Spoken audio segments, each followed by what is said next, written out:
بسم اللہ الرحمن الرحیم. السلام علیکم. مائی نیم از ہمارا and I am a clinical psychologist. Last week ہم نے پیرافیلک ڈس آرڈرس کو ڈیٹیل میں ڈسکس کیا. اس ویک میں ڈیولپمنٹل ڈس آرڈرس کے بارے میں بات کروں گی. ون بائی ون میں ہر ڈیولپمنٹل ڈس آرڈر کو ڈیٹیل میں ڈسکس کروں گی. آج جس ڈس آرڈر کے بارے میں بات کرنے جا رہی ہوں اس کا نام ہے آٹزم اسپیکٹرم ڈس آرڈر.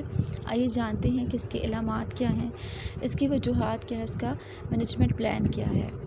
سب سے پہلے اس بیماری کے علامات کے بارے میں ہم بات کرتے ہیں. آٹزم اسپیکٹرم ڈس آرڈر بیسیکلی بچوں کی بیماری ہے اور اس بیماری میں مبتلا بچوں کو سوشل کمیونیکیشن انٹریکشن کرنے میں ڈیفیکلٹی فیل ہوتی ہے، یعنی کہ دوسروں کے ساتھ سوشلی کمیونیکیٹ نہیں کر پاتے، انٹریکٹ نہیں کر پاتے. اس کے علاوہ ان کے کچھ ریسٹرکٹڈ بیہیویئرز ہوتے ہیں. کمیونیکیشن دو طرح کی ہوتی ہے، وربل اور نان وربل کمیونیکیشن. آٹزم کے بچے نان وربل کمیونیکیشن میں ڈیفیکلٹی فیل کرتے ہیں. فار ایگزامپل اگر ان کے پیرنٹس ان کا نیم کال کرتے ہیں تو یہ ان کی طرف رسپونڈ نہیں کرتے، ایسا فیل ہوتا ہے جیسے وہ کسی اور کو بلا رہے ہوں. اسی طرح اگر کوئی چوٹ لگتی ہے یا کوئی بھی پریشانی ہوتی ہے تو یہ عام بچوں کی طرح افیکشن کے لیے پیرنٹس کی طرف نہیں جاتے.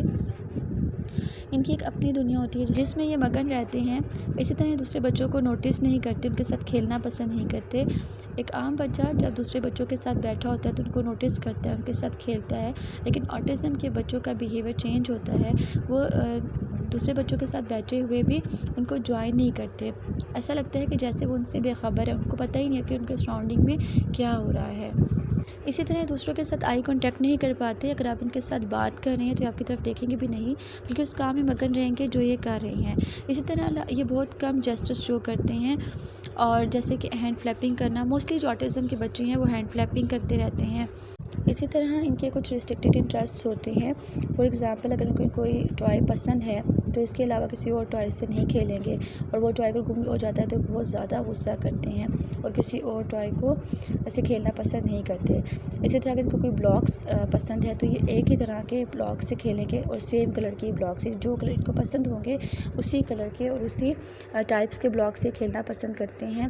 انہی بلاکس کو یہ بار بار ارینج کرتے ہیں اور توڑتے ہیں، یعنی کہ انہی کی ارینجمنٹ میں بزی رہتے ہیں. اس کو ہم ریپیٹیٹیو بیہیویئر بھی کہتے ہیں کہ ایک ہی طرح کے بیہیویئر کو ریپیٹ کرتے رہنا. اسی طرح ان کے ڈفرینٹ ریپیٹیٹیو بیہیویئرز ہوتے ہیں. فار ایگزامپل ڈور کو اوپن کر رہے ہیں، کلوز کریں بار بار. اسی طرح اگر چمچ سے فرش پہ ٹک ٹک ٹک ٹک کیے جا رہے ہیں، یا کوئی پینسل لے کر ٹیبل کے اوپر بار بار اسے ٹک ٹک کر رہے ہیں، یعنی جو چیز ان کو پسند آ جائے یہ اسی بیہیویئر کو ریپیٹ کرتے رہتے ہیں. اسی طرح سے کچھ ورڈز کو بھی ریپیٹ کرتے رہتے ہیں. اگر یہ کھیل بھی رہے ہیں تو انہیں ورڈز کو بار بار ریپیٹ کر رہے ہوں گے. اس کے علاوہ ان کی ایک پراپر روٹین ہوتی ہے، ان کا اپنا ایک شیڈیول ہوتا ہے جس کو یہ فالو کرتے ہیں. اور اگر اس شیڈیول میں کوئی ڈسٹربنس آ جائے تو یہ بہت زیادہ غصہ شو کرتے ہیں. مثلاً کہ کھانے پینے کا ایک ٹائم ہوتا ہے، اگر اس کو ان ٹائم پہ کھانا نہ ملے تو یہ کھانا نہیں کھاتے، غصہ کرتے ہیں. ایک ہی پلیٹ میں کھانا کھائیں گے، ایک ہی چمچ جو ان کو پسند ہوگی اسی سے کھانا کھائیں گے. اگر اس پلیٹ یا چمچ میں کھانا نہیں دیا جا رہا تو کھانا پسند نہیں کرتے. کھانے میں بھی اپنی پسند کا کھانا کھاتے ہیں. فار ایگزامپل ان کو سینڈوچز پسند ہے تو یہ ناشتے میں بھی سینڈوچ لیں گے، لنچ میں بھی اور ڈنر میں بھی سینڈوچ ہی لیں گے، اس کے علاوہ کچھ اور نہیں کھائیں گے.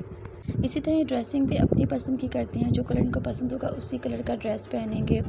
اس کے علاوہ بہت سینسٹیو ہوتے ہیں، ان کو شور پسند نہیں ہوتا، اور کچھ ساؤنڈس ہوتے ہیں جس سے یہ اریٹیٹ ہوتے ہیں. وہ ساؤنڈ کسی برڈ کا بھی ہو سکتا ہے، کوئی ٹریفک ہارن بھی ہو سکتا ہے، کسی قسم کا بھی ساؤنڈ ہو سکتا ہے جس سے یہ اریٹیٹ ہو جاتے ہیں. تو جب بھی یہ ایسے ساؤنڈ کو سنیں گے جس سے ان کو اریٹیشن ہوتی ہے تو یہ رونا شروع کر دیتے ہیں، بہت زیادہ شور کرتے ہیں، چلاتے ہیں، اور ان کو کنٹرول کرنا بہت مشکل ہو جاتا ہے. یہ ایسے بچے ہوتے ہیں جن کی ایک اپنی دنیا ہوتی ہے جس میں یہ رہنا پسند کرتے ہیں. جیسے کہ میں نے پہلے بتایا کہ ان کی اپنی پسند ناپسند ہوتی ہے، ان کا اپنا شیڈیول ہوتا ہے جس کو فالو کرتے ہیں. یہ کسی کے ساتھ اتنا انٹریکٹ نہیں کرتی، ایون پیرنٹس کے ساتھ بھی ان کا اتنا کلوز ریلیشن شپ نہیں ہوتا، یہ فرینڈس نہیں بناتے. ان کو ہر چیز اپنے مطابق چاہیے ہوتی ہے. اگر وہ چیز ان کو نہ ملے تو یہ ٹیمپر ٹینٹمس شو کرتے ہیں، ان کو کنٹرول کرنا بہت مشکل ہو جاتا ہے. آٹزم کی وجوہات کے بارے میں اگر ہم بات کریں تو اس میں ڈفرینٹ فیکٹرز ہیں جو کنٹریبیوٹ کرتے ہیں، جس میں سب سے پہلے جینز آ جاتا ہے، یعنی کہ پیرنٹس سے بچوں میں منتقل ہوتا ہے. اگر فیملی میں کسی کو یہ ڈس آرڈر ہے تو بھی بچے میں اس ڈس آرڈر کے ڈیولپ ہونے کے چانسز بڑھ جاتے ہیں. اسی طرح وہ مدرس جن کی ایج زیادہ ہوتی ہے، جیسے 40+ ہوتی ہے تب وہ کنسیو کرتی ہیں، تو ایسی مدرس کے بچے آٹزم کا شکار ہو سکتے ہیں. اسی طرح برتھ کے ٹائم پہ اگر کوئی کمپلیکیشنز ہو جاتی ہے تو بھی بچے میں یہ بیماری ڈیولپ ہو سکتی ہے. لو برتھ ویٹ یعنی کہ بچے کا برتھ کے ٹائم پہ ویٹ بہت کم ہو، اس کی وجہ سے بھی یہ ڈس آرڈر کاز ہو سکتا ہے. اس کے علاوہ سبسٹانس ایبیوز ڈیورنگ پریگنینسی، اگر مدر پریگنینسی کے دوران کوئی ایسی ڈرگ یوز کر رہی ہے یا الکوہل یوز کر رہی ہے تو بھی بچے میں یہ ڈس آرڈر ڈیولپ ہو سکتا ہے. اس کے علاوہ کزن میریجز میں کیونکہ ڈیفیکٹیو جینز کا پرابلم بہت ہوتا ہے اور ڈیفیکٹیو جینز کی وجہ سے بھی یہ ڈس آرڈر ڈیولپ ہو سکتا ہے. آٹزم کی اگر ہم علاج کی بات کریں تو اس پر میڈیکیشن اور سائیکو تھراپی دونوں استعمال کی جاتی ہیں، لیکن میڈیکیشن سیویئر کیسز کے لیے یوز کی جاتی ہے. وہ بچے جو اپنے آپ کو یا دوسروں کو نقصان پہنچانے لگے تو ان کو پھر میڈیسنس دی جاتی ہیں، لیکن ساتھ ساتھ سائیکو تھراپی بھی کی جاتی ہے. مائلڈ اور موڈریٹ کیسز کے لیے سائیکو تھراپی ہی یوز کی جاتی ہے. سائیکو تھراپی میں ڈفرینٹ مزید تھراپیز ہیں، جیسے behaviour therapy, play therapy, occupational therapy, speech therapy. سب سے پہلے جو امپورٹنٹ ہے وہ ہے بچوں کے ساتھ ریپو ڈیولپ کرنا، کیونکہ آٹزم کے بچے اپنے پیرنٹس کے ساتھ ہی اٹیچ نہیں ہوتے تو وہ ایک تھراپسٹ کے ساتھ اتنی آسانی سے اٹیچ نہیں ہوتے.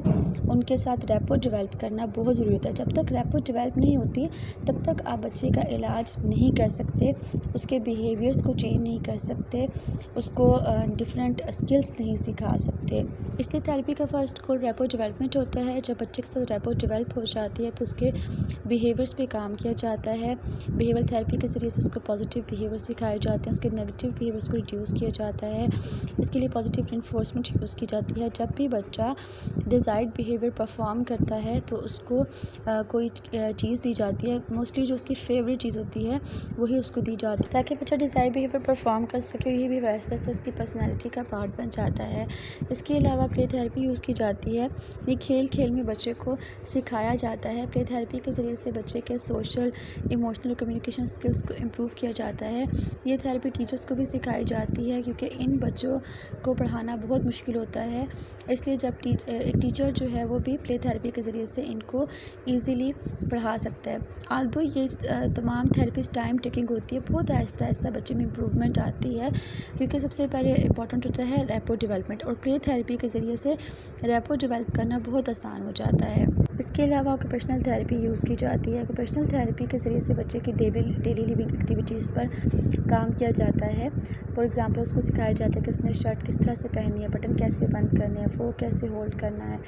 اسی طرح اس کی جو بھی ڈیلی ایکٹیویٹیز ہوں گی ان پر کام کیا جاتا ہے. اس تھراپی میں پیرنٹس ٹیچرز دونوں کو انوالو کیا جاتا ہے، یعنی کہ تھراپسٹ، پیرنٹس اور ٹیچر تینوں مل کر کام کرتے ہیں. اس تھراپی کے ذریعے سے بچے کی جو ڈیلی لیونگ ہے اس کو امپروو کیا جاتا ہے، اس کو انڈیپینڈنٹ بنایا جاتا ہے، جتنا ہو سکے اس کو انڈیپینڈنٹ بنایا جاتا ہے. جیسے کہ میں نے پہلے بتایا کہ بچوں کو چھوٹی چھوٹی چیزیں سکھائی جاتی ہیں کہ کپڑے کیسے پہننے ہیں، ٹیتھ کیسے برش کرنا ہے، اس کی ٹوائلٹ ٹریننگ کی جاتی ہے. اس کے فائن موٹر اسکلز جو کہ چیزوں کو ہولڈ کرنے کے لیے ریکوائرڈ ہوتی ہیں ان پہ کام کیا جاتا ہے. جیسے کہ فورک کیسے پکڑنا ہے، پینسل کیسے پکڑنی ہے، رائٹنگ کیسے کرنی ہے، وہ چلنا کیسے ہے، کلاس میں بیٹھنا کیسے ہے. اسی طرح سے دوسروں کے ساتھ کمیونیکیٹ کیسے کرنا ہے، اس کو سوشل اسکلس سکھائے جاتے ہیں. تو آکوپیشنل تھراپی کے ذریعے سے بچے کے دوسرے بچوں کے ساتھ اور ایڈلٹس کے ساتھ ریلیشن شپ امپروو ہوتے ہیں. اس طرح سے بچے کو انڈیپینڈنٹ بنایا جاتا ہے. Last one speech therapy. ان بچوں کی اسپیچ تھراپی بہت ضروری ہوتی ہے کیونکہ یہ بچے زیادہ بالکل بھی نہیں بولتے یا پھر ایک ہی ورڈ کو بار بار ریپیٹ کرتے ہیں. ان کی وربل اور نان وربل کمیونیکیشن دونوں پہ ورک کرنا بہت امپورٹنٹ ہوتا ہے، اس لیے ان کی اسپیچ تھراپی کی جاتی ہے. ان کو ڈفرینٹ ورڈ سکھائے جاتے ہیں، پہلے آہستہ آہستہ ورڈ سکھائے جاتے ہیں، دین سینٹینسز پہ سکھائے جاتے ہیں. ان کے اوور آل ان کی جو اسپیچ ہے اس پہ ورک کیا جاتا ہے تاکہ ان کے کمیونیکیشن اسکلس امپروو ہو سکیں، دوسرے کے ساتھ انٹریکٹ کر سکیں، کمیونیکیٹ کر سکیں. یہ تمام تھراپیز وہ کامن تھراپیز ہیں جو کہ آٹزم کے بچوں کے ساتھ یوز کی جاتی ہیں، لیکن ڈپینڈ کرتا ہے کہ بچے کے سمٹمس کیا ہیں. ہر تھراپی میں بچے کے سمٹمس کے مطابق چینجز لائے جاتے ہیں، سمٹمس کے مطابق بچے کے پر کام کیا جاتا ہے. فیملی کو انگیج کیا جاتا ہے، ٹیچرس کو انگیج کیا جاتا ہے. فیملی کی انگیجمنٹ بہت ضروری ہوتی ہے کیونکہ آٹزم کے بچوں کے ساتھ رہنے والے لوگ بہت سفر کرتے ہیں اور وہی ان بچوں سے تھک جاتے ہیں، اس لیے فیملی کو ایجوکیٹ کیا جاتا ہے، ان کو تھیراپی میں انوالو کیا جاتا ہے، ان کو سمجھایا جاتا ہے کہ کس طرح سے وہ ان بچوں کو ہینڈل کر سکتے ہیں۔ اور کیونکہ تھیراپسٹ کے پاس بچہ تھوڑے ٹائم کے لیے آتا ہے، اس لیے زیادہ رول فیملی کا ہوتا ہے۔ اگر فیملی کے ساتھ اسپیشلی پیرنٹس کے ساتھ بچے کی بانڈنگ ہو جائے، اس کی ریپو ڈیولپ ہو جائے، تو پھر زیادہ آسانی ہو جاتی ہے کہ وہ چیز وہ گھر میں بھی یوز کرتے ہو، تھیراپسٹ کے پاس بھی بچہ سیشن لیتا ہے تو بچے کے اندر بہت جلدی امپروومنٹ آتی ہے۔